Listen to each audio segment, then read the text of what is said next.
Good afternoon, everyone. I'm Sandra Arevalo, Director of Community Health and Wellness at Montefiore Nyack Hospital.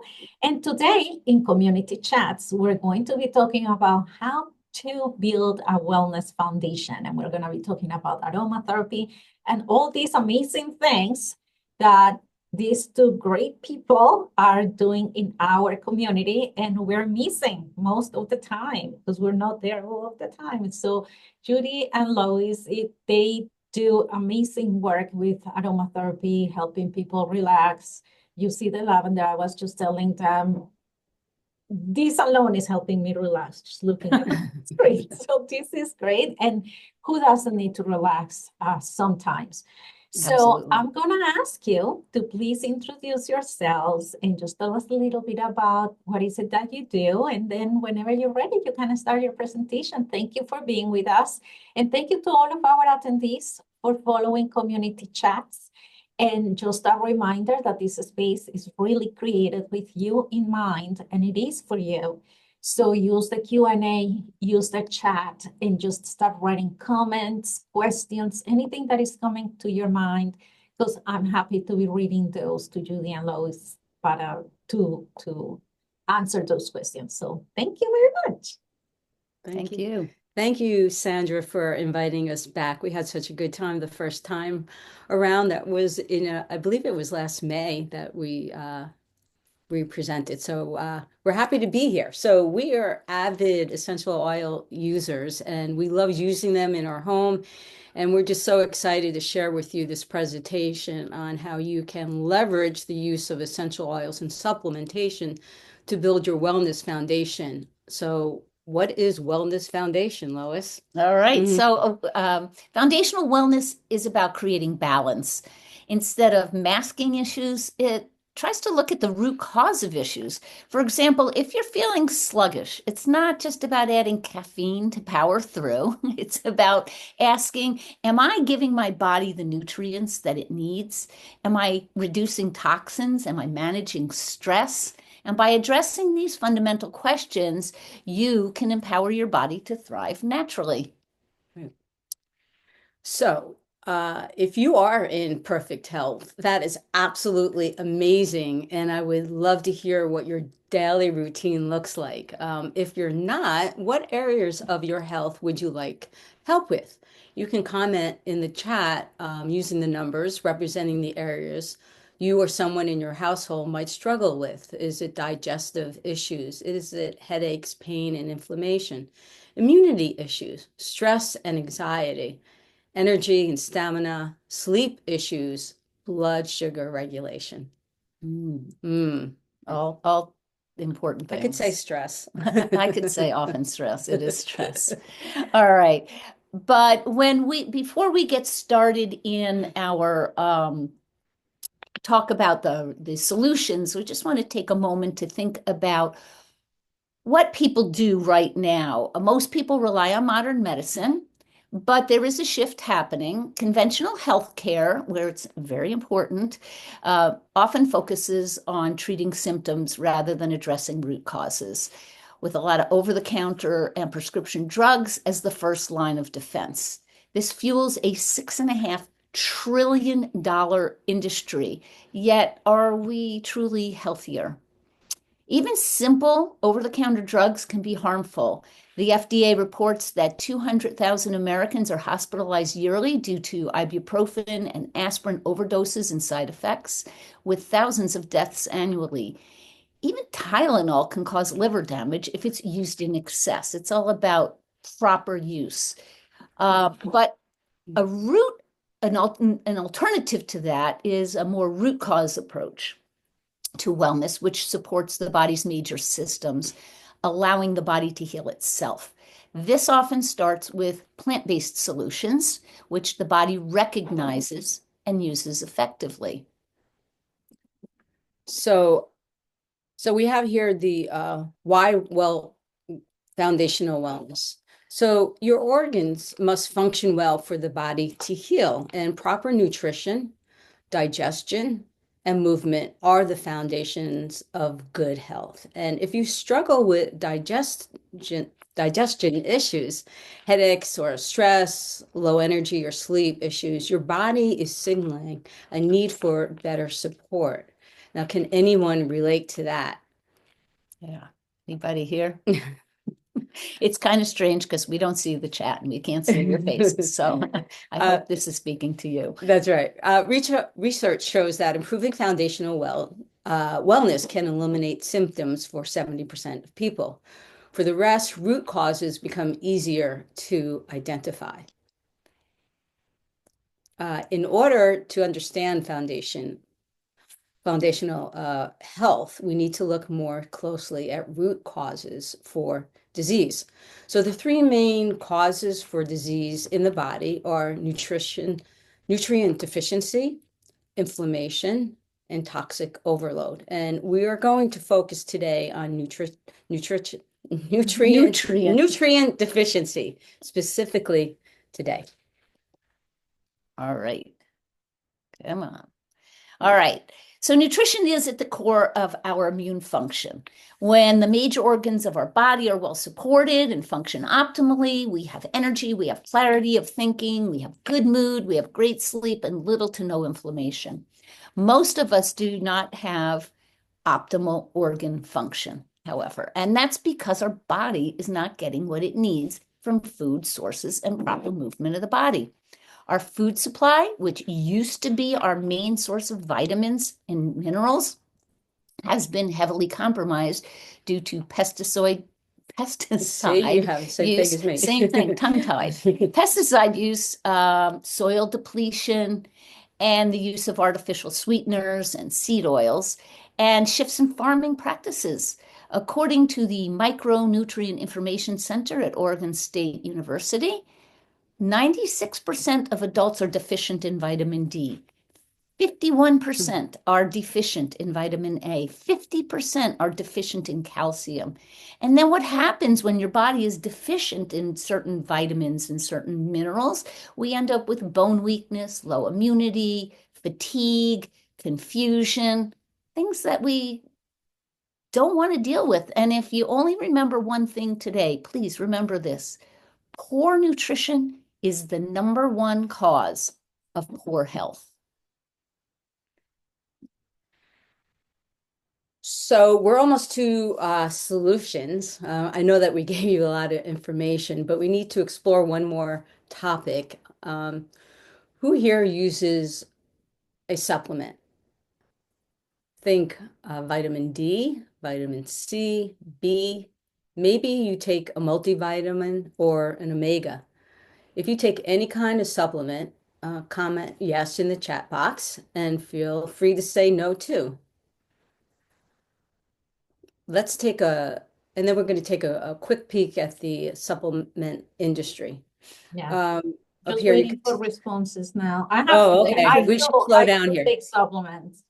You do? Okay. I do, but I'm waiting to see if other people, yes, Okay. somebody else says yes. Multivitamins, some other people say no. Vitamin D, glucosamine, lysine, another no. Wow. Okay. Yeah. Yeah. All right. Well, while people are answering, Judy, you want to share this next fun fact? Yes, I do. So there was a study by the FDA, and it took place over from 2007 to 2016, and it detected contaminants in 776 dietary supplements produced by 146 companies, and which I just find incredible. And through the study, they found that three leading memory supplements, they found that two of them didn't contain the active ingredient listed on the label.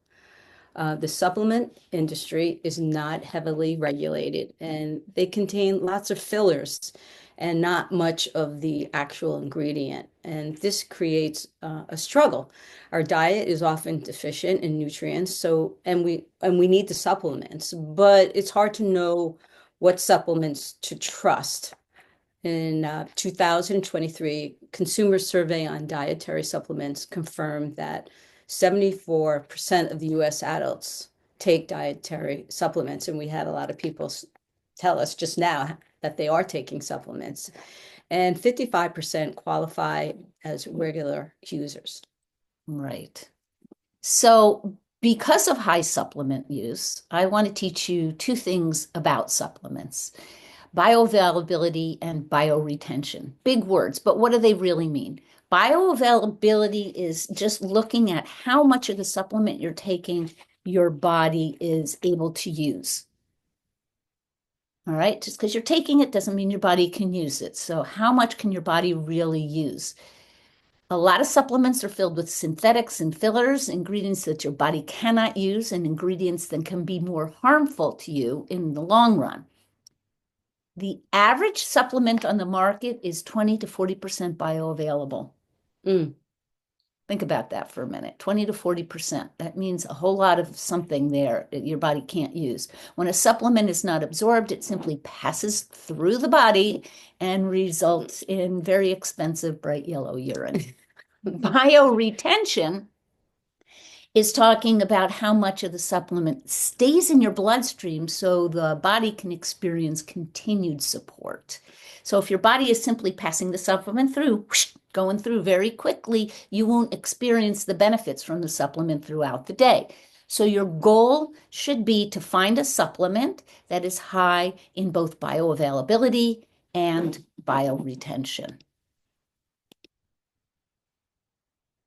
Judy, you want to talk to us for a minute about modern farming and vitamins and nutrition? I can do that. Okay. All right.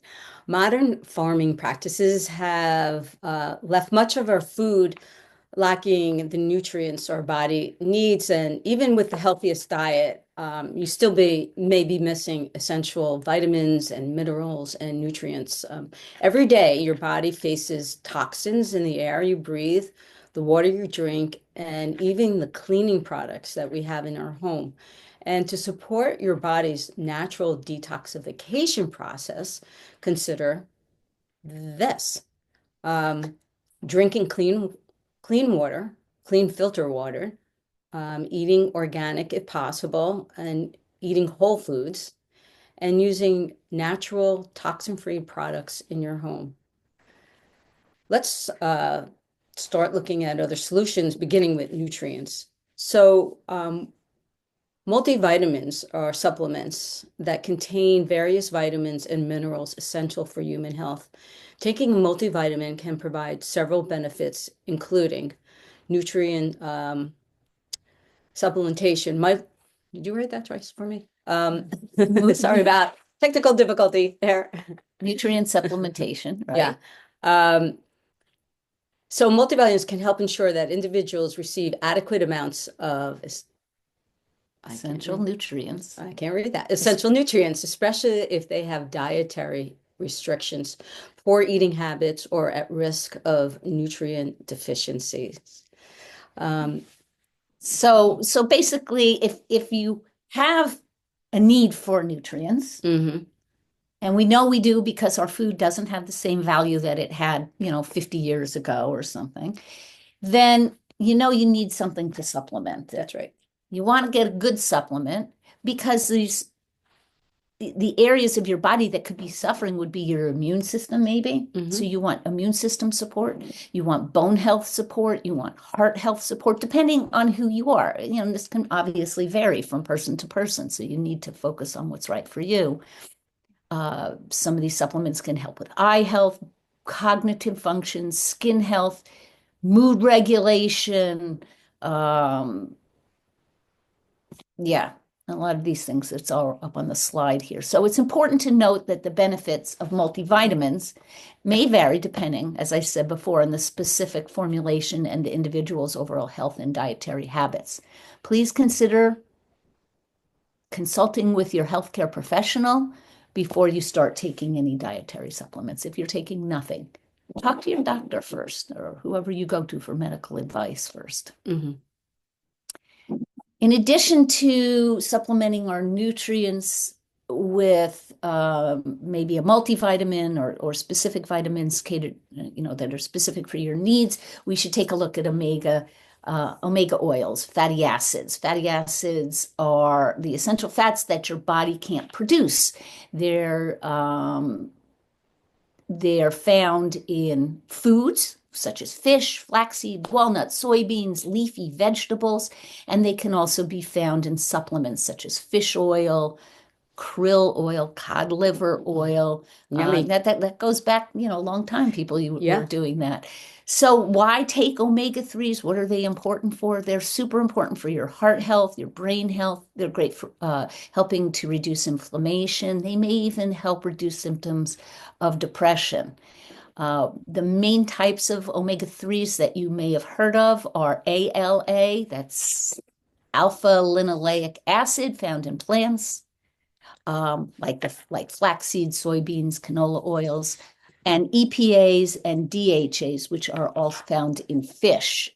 So how much should I eat? How much omega oil should I eat? Well, the American Heart Association recommends eating at least 2 portions of fish per week, particularly oily fishes.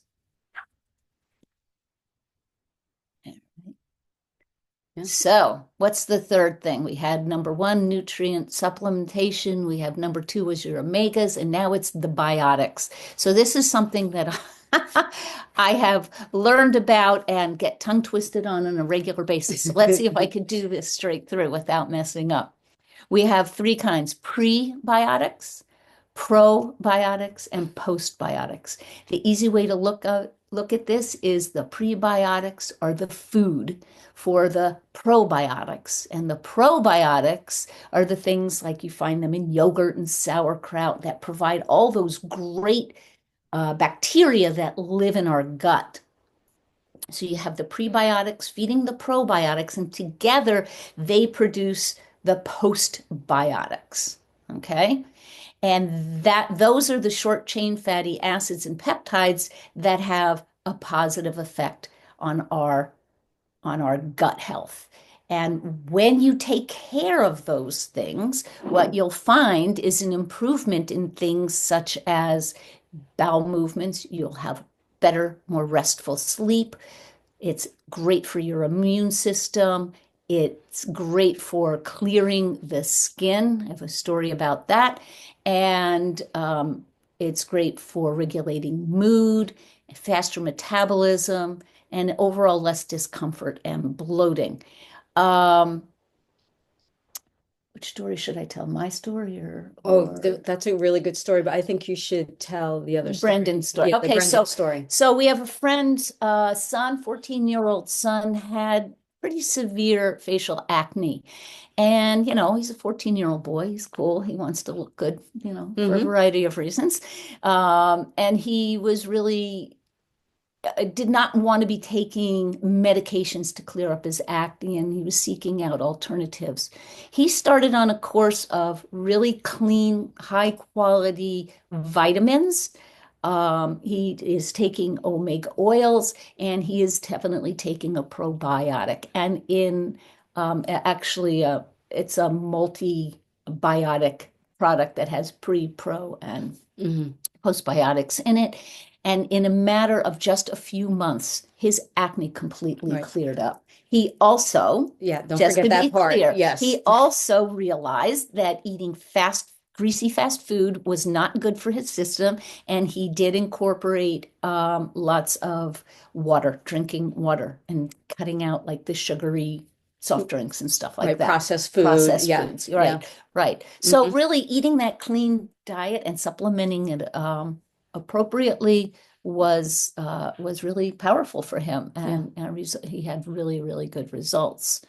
And I can share my story about changing my diet. I changed my diet. I incorporated again a high quality vitamin, omegas, the whole probiome products, and I did that because I was experiencing persistent urinary tract infections, and I kept going to the doctors and getting antibiotics. They were would clear it up, but then it would cause havoc in my gut. And I would ask the doctors, please tell me what's causing this, what's going on. And the answer that I got quite a few times from quite a few different places was, oh, it's just common. Women have that. It's something that just happens. And after a while, I finally ran into somebody who wanted to share with me or asked me if I was open to learning about natural wellness, natural solutions. And I said, yes, I definitely am.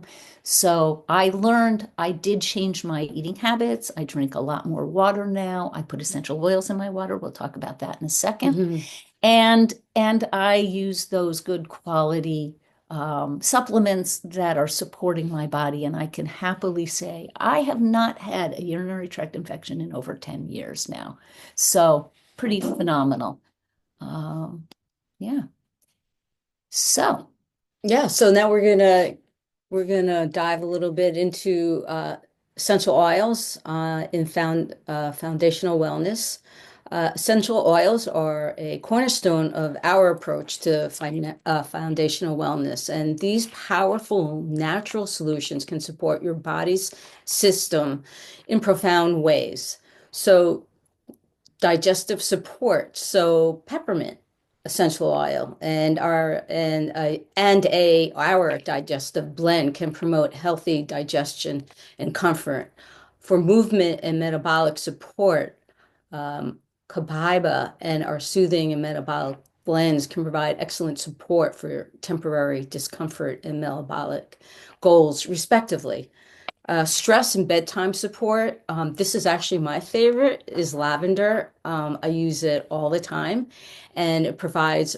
And there's also another restful blend and calming blend. They're just are excellent tools to create that relaxing environment, which is perfect for bedtime. And it just at night, I just kind of use it all over my body, and I also have good habits before I go to bed. I turn off the TV for at least 45 minutes before bedtime. All electronics are are downstairs, not in my bedroom, and read, and we just relax to get our body into that comfort zone. Um, Reducing toxic load. Lemon and tea tree oils both support a clean environment. Lemon is fantastic. It's just a gentle cleanser for your body. And immune and self-care support, our protective blend and frankincense. Oh, that is the king of oils, provide a natural support for your body's defense. So for sleep and stress management, we are often overlooked, but they are vital for our health, as I had mentioned, and aim for 7 to 9 hours of quality sleep each night to allow your body to repair and detoxify. When it comes to stress, practices like mindfulness can help restore balance to your mind and body, and diffuse essential oils create a relaxing environment. You don't need to do intense fitness routines to support your foundation. A daily walk, some light stretching, or even gentle yoga can work wonders. And movement boosts circulation and straightens your heart and just enhances your overall organ function. And I just recently started, well, actually, I've been doing it for almost a year now. I'm really proud of myself. Tai Chi, which is such a wonderful way to incorporate that movement into your routine and just build that core strength and balance. So recommend it for everybody. I'm loving it. And I've added yoga into my life, which is fantastic for me. Yeah. All right. So Judy just mentioned a whole bunch of essential oils. Without explanation, I think we'd be doing you a disservice. So I just want to teach you a few things about essential oils. First of all, they are safe, provided that you are purchasing good, high quality essential oils. You want to make sure that you look for oils that are tested, that they are pure and potent. Essential oils come from plants. They come from all different parts of the plant, from the leaves, the bark, the roots, what am I not? The Flowers, you said. flowers. I didn't say flowers. Oh my goodness. And we have lavender all over the place and the flowers. So these essential oils are pure and potent extracts that come from the plants. They are natural, they are safe, and they can give you tremendous benefits without negative side effects. Assuming you're getting good, high quality essential oils. I might belabor that point, but it really is important. The same way you wouldn't buy sushi in the gas station, you shouldn't buy essential oils off Amazon or from, I don't know, The gas station. from the gas station, let's say. Essential oils can be very effective because they could get to the root cause of a problem. If you imagine my fist as a cell has a membrane around it, and if you get sick with a bacterial infection, those bacteria are on the outside of the cell. So when you take an antibiotic, it comes along and it can kill off those bacteria. But when you get a virus, it can permeate the cell membrane. Antibiotics cannot do that. But essential oils can. And many essential oils have antibiotic, antiviral, antifungal characteristics to them that translate beautifully into the human body. So because essential oils can permeate the cell membrane, they can help our bodies to heal. And they are affordable. People will say, oh, I can't buy those expensive oils because they're too much money. But when you look at the value of what you're getting, a 15 milliliter bottle of essential oils, that's a common size, has about 250 drops in it. And when you consider it only takes 1, maybe 2 drops per use to take care of a problem or an issue that you're having to support your body, and you may be able to resolve that issue on your own, you're saving the expense of a copay of driving to the doctor's office or whatever. I'm not saying don't go to a doctor ever. I'm just saying it's a good first line of defense and oftentimes can be very helpful in supporting your body. So understanding what kind of oils to get is very important, and understanding how to use them obviously is very important. So essential oils can be used aromatically. That means maybe putting a drop in your hand, taking a nice, slow, deep breath. That's delicious. It's calming. We have a diffuser going in the room right now. That's another way to use essential oils aromatically. We have an amazing blend of Spanish sage and frankincense right now because that is said to promote mental clarity. So trying to be nice and clear today. And it's also a good way to open up your airways. Say you're congested or you're coughing or whatever, and you use a little bit of peppermint or our blend of oils that can open your airways. It's delightful. Oils can also be used topically to an affected area. That's more for more localized benefits.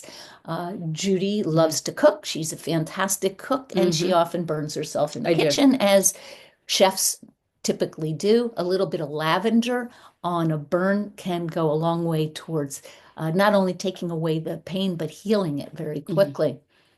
Some oils can be used directly on your skin. Sometimes we recommend diluting the oil with a little fractionated coconut oil, or you could use almond oil, jojoba oil. There are a lot of different oils you could use.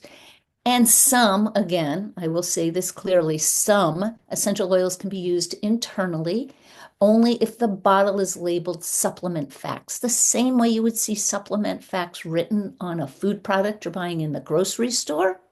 You're going to see supplement facts on an essential oil bottle. And if it's a bottle of something you would think you could take internally, like lemon, and it doesn't have supplement facts on it, that is a big red flag. And it's telling you, there's something else in that bottle that you shouldn't be putting in your body, and you don't really want to use that at all. And here is a question from one of our attendees. Yes. It's interesting. It says, what do you know about studies that indicate that high concentrations of essential oils can have some negative effects? It depends. I'm going to say it depends on how you're using it and the person that's using it. And there are instances where we would highly recommend diluting the essential oils with something like a coconut oil or a almond oil, jojoba. Like I said, you could use any kind of oil. You could even use something like olive oil if that was the only thing you had available, but then you're going to have the fighting fragrances of the olive and whatever you're using. So yeah, I think like anything else, you need to be mindful of what you're using and how you're using it. Absolutely. And who's using it? And who's using it. Yeah. Yeah. Without a doubt. Judy, you want to talk about quality? Even though I just you just belabored actually this point, you but just really talked all about it, and quality does matter too. And so and that could be part of the answer too, is also know your essential oil. You want to make sure that it is actually essential oil. As Lois had mentioned, there are companies that will add chemicals into it, or it might not actually, it might say essential oil, but actually might not be the oil. And so that could cause more harm than good. So that's an important part. You just want to, so you want to know the company, you want to make sure that their product is a pure product. You want to know about their ethical sourcing practices. I think that's really important too. Does the company work directly with farmers? Do they go through a middleman? Are they a science-based company? Are they testing their oils to make sure that they're pure? I think those are very important as well. And just transparency as well. There are companies out there that are very transparent and will actually show you the data on their testing, right? Not on their websites, but you can go to they'll have numbers on the bottle itself, and you can go to a certain website and look it up, and it will tell you all about that oil. So that's really, really important. We recommend that you don't buy essential oils on Amazon. You just don't know what you're going to get. And be wary of oils that are improperly labeled. And if they don't, and again, I guess you touched on that, Lois, on the supplement fact label too. That's really important as well. And I think that falls under supplements as well, that you just want to be really careful with the companies that you're using. Make sure, again, that they're transparent and that you have all the information. Yeah, absolutely. Yeah, absolutely. Yeah. Do we have any other questions, Sandra? Not so far. Okay. Okay, fantastic. Come on. Click. There we go. All right, then this is our contact information. If you have any questions, we would be more than happy to talk to you. We believe that wellness doesn't have to be complicated. Foundational wellness is really just about small, consistent steps that lead to big results, whether it's upgrading your nutrition or reducing your toxic load or prioritizing rest and sleep or movement, getting outside, taking a walk, do yoga, do Tai Chi, take a hike, whatever it is you like to do. These changes add up over time. And always remember, progress is the goal, not perfection. Nobody expects you to make a sudden change and change everything in your life to be perfect right off the bat. Do it a little bit at a time. Your body is remarkable and it has the capacity to thrive when it's supported with the right tools. So by focusing on your foundation and embracing the power of essential oils, you too can unlock a healthier, more vibrant version of yourself. So my question to you is, are you ready to embrace the simplicity of wellness? Your body will thank you every step of the way. Oh, thank you so much for that beautiful reflection. And yes, we do have another question. How safe are essential oils during pregnancy and afterwards for both mom and baby? They are very safe. Again, if you're using the right oils, I can actually recommend a book written by a nurse midwife. She's 30 plus years of experience, and she highly recommends the use of essential oils, specific essential oils for specific circumstances. It's not a free-for-all, like it's, don't just use whatever when willy-nilly. And I'm trying to remember her name right now, but I have it right here. So give me 1 second. I feel bad. Stephanie Fritz. See, as I went and got it, Stephanie Fritz. Stephanie Fritz is her name. It's the Essential Oil Guide for Pregnancy, Birth, and Babies. It's got some fantastic information in it. So you could find that book online, probably in your library. I don't know for sure. But yeah, it's definitely safe and can be super helpful. We also work with some birth doulas who are using essential oils with pregnant mamas and helping them through the labor and delivery process. Along with doctors, doulas can only do so much, but they work in conjunction with the moms and the docs to help make labor and delivery a little bit easier on everybody. Another question is, do you have any advice for people who have eczema or sensitive skin to perfumes and other items? Yeah, I would highly recommend that person, first of all, we'd love to have a conversation because we would need more information before we can give specific advice. But I think that eczema is another reflection of what's going on in your gut. The same way acne was a reflection of what was going on in the story that we told you about before. Eczema can also be a reflection of gut health. Yeah. But for calming, because For calming on you could probably use a diluted. It would start with a heavily diluted lavender. Just in general, lavender is good for skin irritations, so that might help with some of the symptoms. But getting at the root cause, I think is something that's going to be a lot more beneficial in the long run. Yeah, this person says, I'm not sure if it's the sensitivity to different perfumes or the eczema, but this person has this since 8 months old. I think that a lot of skin sensitivities to topical products that we use has to do with the synthetic ingredients in those products.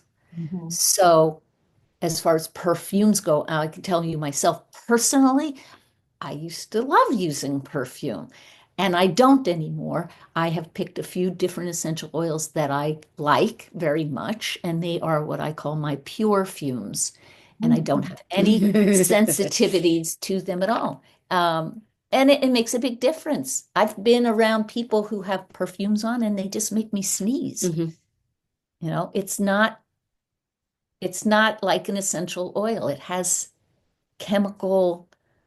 synthetic chemicals in there to create that perfume. And Well, I have to tell you, I'm one person who has a hard time at department stores because they have all these perfumes on the floor. Within 5 minutes, I feel it in my stomach and I start feeling nauseous. My stomach starts turning. And I have a very hard time. And so my next question was going to be about that as well. It's like, what is the difference, between, all those essences that you use in perfumes compared to oils? But I think you just answered. So yeah, I think so. I think that's what it is. It's the synthetics that are in there. And science is amazing. I mean, you can create a synthetic aroma that is very similar to the real world aroma. So you can create, say, a synthetic lavender. You have it in your dish soaps and bar soaps and perfumes and all kinds of your laundry detergents, but it's not the real thing. And so that can cause all kinds of irritations, whether it's skin irritations or sneezing.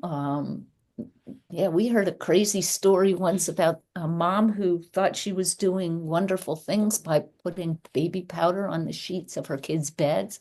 And she had one daughter who had terrible asthma, and they finally realized that that's what was triggering her asthma. So it's got to be super careful. Yeah, I actually just heard a story today from Dr. Chrissy. Client came in, she's a chiropractor, and a client came in, patient, and came in and said, I have all these headaches and I just can't get rid of them. And Dr. Chrissy said, well, do you have plug-ins? What are they called? Oh, like the Glade. The Glade, you know, are you those using that? plug-in essential. And she goes, yeah, I have them all over my house. She said, take them out.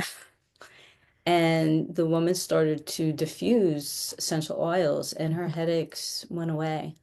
Yeah. So, yeah, we just need to be aware of what we Yeah, and surround. you just said it too. It's like it's something that sometimes triggers people. It's also the fabuloso and the pine sol and all these, you know, like sometimes you choose those because they smell so good, but then when they are in the house, it's like they make you sick. Yeah. And there are natural alternatives. Mm-hmm. Like you don't clean your house. I mean, we clean our house, trust me. I would love that alternative. We don't use those products. You know what's really, really good for cleaning your house, for cleaning floors or whatever, is vinegar. Just simple vinegar. It smells like a salad for a little while, but that goes away, and then your house is clean. I mix vinegar with lemon. Yes. So I just love that, and it cleans it. Yeah. And lemon is a natural cleanser. And actually most any citrus is really a natural cleanser. Yeah. It's very good. Yeah. Yeah. Absolutely. Well, thank you so much. As always, I have to say something. It's like you're not only full of knowledge, but you're so entertaining. It's great hearing you. So Yeah, thank you so much we're taking it on the road. Yeah, we're gonna Yes, no, it is amazing. It's really good. It's like I don't see anybody falling asleep here. It's like Oh, good. Yay. so Thank good. you. So thank you so much for doing that. Hopefully, we're just starting 2025. So hopefully we see you in the second semester again. Okay. Okay. And I don't know, I don't see any more comments or questions. So I think we can give you some free time now. And thank you. Thank you for Okay, it is our pleasure. And if anybody, I mean, you have our phone numbers, you could scan that QR code. That takes you to it's like a promotions page, so you can see what's some of the things that are going on right now. But we'd be more than happy to talk to you if you reach out to us. Awesome. Thank you so much. And thank Thank you you. to our attendees as well. Thank you for being here, for following community chats, and help us promote community chats out there with your neighbors and family and friends. Because the more views we have, the better it gets. So thanks a lot. And I will see you next week. Next week, we're going to be talking about, oh my God, I wasn't even ready here. I have the February schedule up and not March, but in March, we're gonna have nutrition programs in Rockland County, because March is National Nutrition Month. So that's why we're gonna be talking about the nutrition programs. So join us for that. Thank you, everyone. Thank you. All right. Thank you so much. Bye-bye.